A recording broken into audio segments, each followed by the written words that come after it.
یہ وہ زمانہ تھا جب دنیا کے بادشاہ تلوار سے حکومت کرتے تھے، لیکن ایک بادشاہ ایسا بھی تھا جس نے تلوار نہیں دعا اور علم سے سلطنت حاصل کی۔ وہ صرف بادشاہ نہیں، نبی تھے، حضرت سلیمان علیہ السلام، ایک نبی جن کے حکم پر ہوائیں چلتی تھیں، پرندے بولتے تھے اور جنات عمارتیں تعمیر کرتے تھے۔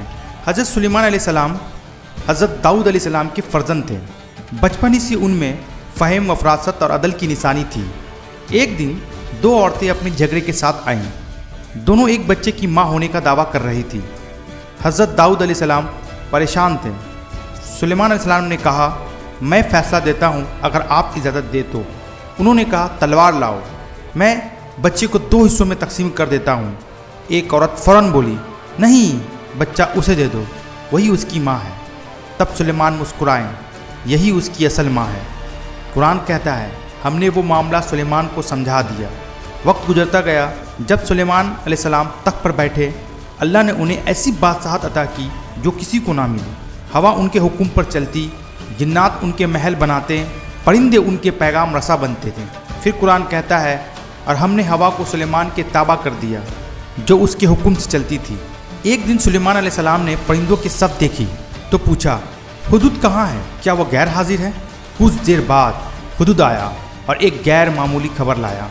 میں ایک ایسی قوم کے پاس سے آیا ہوں جن کی بادشاہ ایک عورت ہے، ملکہ بلقیس۔ وہ لوگ سورج کو سجدہ کرتے ہیں۔ سلیمان نے فرمایا، میں دیکھوں گا کہ تو سچ کہتا ہے یا جھوٹ۔ یہ میرا خط لے جا اور جواب لے کر آنا۔ بلقیس نے خط پڑھا، بسم اللہ الرحمن الرحیم، میرے مقابلے میں سرکشی نہ کرو بلکہ فرما برداری کے ساتھ میرے پاس آؤ۔ وہ حیران رہ گئی۔ یہ خط کسی عام بادشاہ کا نہیں تھا، یہ ایک نبی کا پیغام تھا۔ جب بلقیس سلیمان کے دربار کی طرف روانہ ہوئی تو سلیمان علیہ السلام نے فرمایا، کون ہے جو اس کا تخت میرے پاس لے آئے اس سے پہلے کہ وہ پہنچے؟ ایک قوت جن بولا، میں اسے آپ کے اٹھنے سے پہلے لے آؤں گا۔ مگر ایک صاحب علم شخص نے کہا، میں اسے پلک جھپکنے سے پہلے لے آؤں گا۔ اور دیکھتے ہی دیکھتے تخت موجود تھا۔ سلیمان علیہ السلام نے عاجزی سے فرمایا، یہ میرے رب کا فضل ہے تاکہ وہ آزمائے کہ میں شکر کرتا ہوں یا نا شکری۔ جب ملکہ بلقیس محل پہنچی تو سلیمان علیہ السلام نے اسے ایک عظیم عالیشان ہال میں بلایا۔ فرش شفاف شیشے سے بنا تھا جس کے نیچے پانی بہہ رہا تھا۔ جب بلقیس نے اسے دیکھا تو سمجھا یہ پانی ہے اور اس نے اپنا پاؤں کھینچ لیا۔ سلیمان مسکراتے ہوئے فرمائے، یہ پانی نہیں، شیشے کا فرش ہے۔ وہ لرز گئی۔ یہ کیسی بادشاہت جہاں زمین آئینے کی طرح چمک رہی ہے اور ہوا حکم کی منتظر ہے۔ تب بلقیس نے کہا، میں نے اپنے نفس پر ظلم کیا اور اب میں سلیمان کے ساتھ اللہ رب العالمین کے آگے جھک گئی۔ سلیمان کے پاس دنیا کی سب نعمتیں تھیں، لیکن ان کا دل ہمیشہ اللہ کی طرف تھا۔ وہ اکثر دعا کرتے، اے میرے رب، مجھے توفیق دے کہ تیرے انعامات کا شکر ادا کروں جو تو نے مجھ پر اور میرے والدین پر فرمائے۔ وہ اکثر رایا میں عام لباس پہن کر نکلتے، لوگوں کی فریاد سنتے اور انصاف کرتے۔ ایک دن سلیمان علیہ السلام اپنے عصا پر ٹیک لگا کر بیٹھے تھے۔